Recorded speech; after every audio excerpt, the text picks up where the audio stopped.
Hello, class. I would first like to say I apologize for not being able to attend the live session that was held on earlier today, but it was nice to see such a wonderful live discussion on this subject matter. Just want to add in my responses to the four questions here. So the first question listed here. What do I believe are the biggest challenges facing organization development today?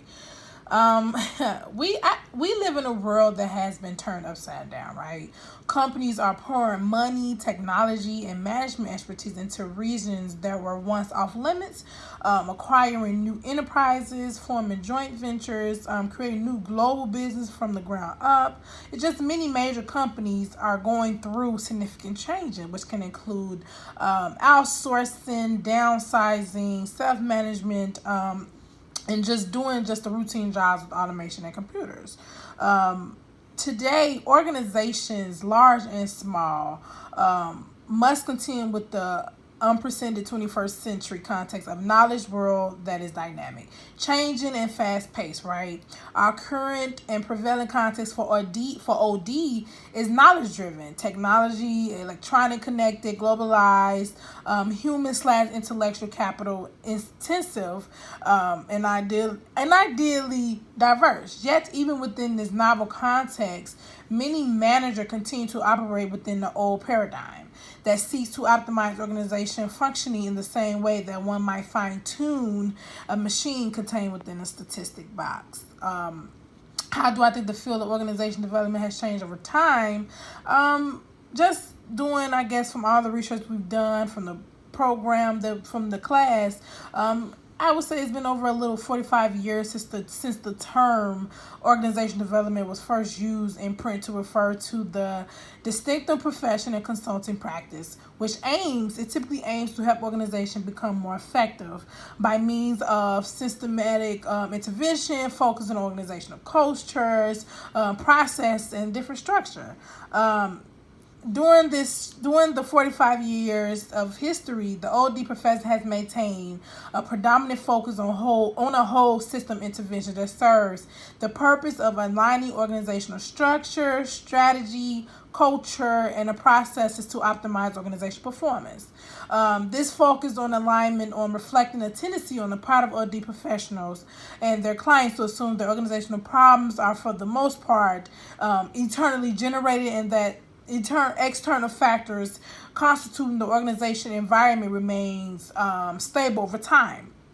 Typically, at the height of the industrial era, it was reasonable to, I guess, believe that a one-time OD intervention targeted at achieving optimal alignment of structure, strategy, culture, and processes could place an organization on a path to virtually perpetual growth.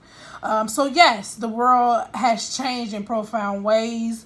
A new era is simply upon us. Today, OD professionals serve their clients and communities best when the challenge that outdated era that are out of steps with presented conditions, and when they apply their specialized knowledge and skills in ways that help their clients break free from the old mindset.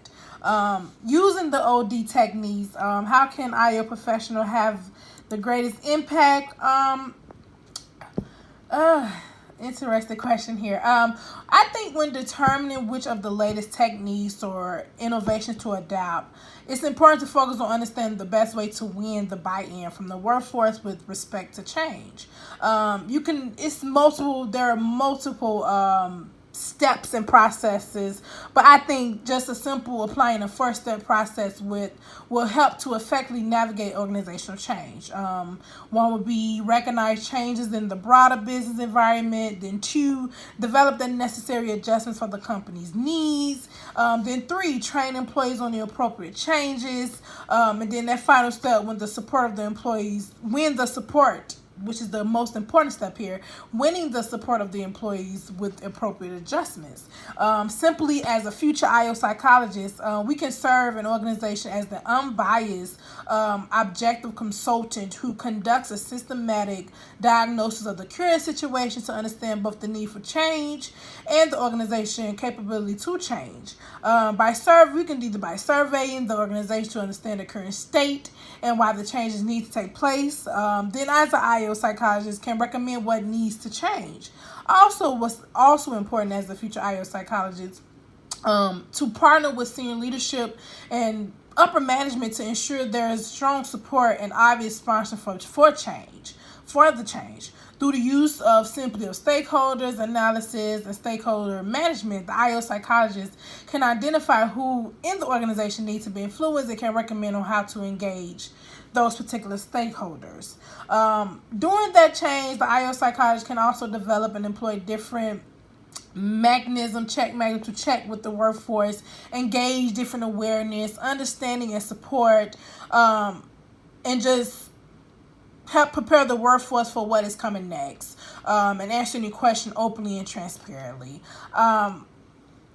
Just finalizing my feedback here. The pace of environmental change will continue to pressure organizations to find new ways to do business. It's just important to understand as organizations transition, IO psychologists will be called upon to support leadership in their sponsorship and management in their frontline implementation roles. That's just my feedback to the discussion here. But to answer this final question here, any concerns I have regarding the class? No, I have no concern, Dr. Howard. I hope I pronounced your name right. I am enjoying the class. I love learning new things. I am enjoying the feedback that you are giving, which is something I think that is extremely important for any education that you go in. That feedback is what helped me to just better myself and just excel myself into the program. So I do appreciate that. I don't have many concerns. I don't think I have any concerns. I enjoy it, and I look forward to these last few weeks in this course, and I hope that you enjoy this video.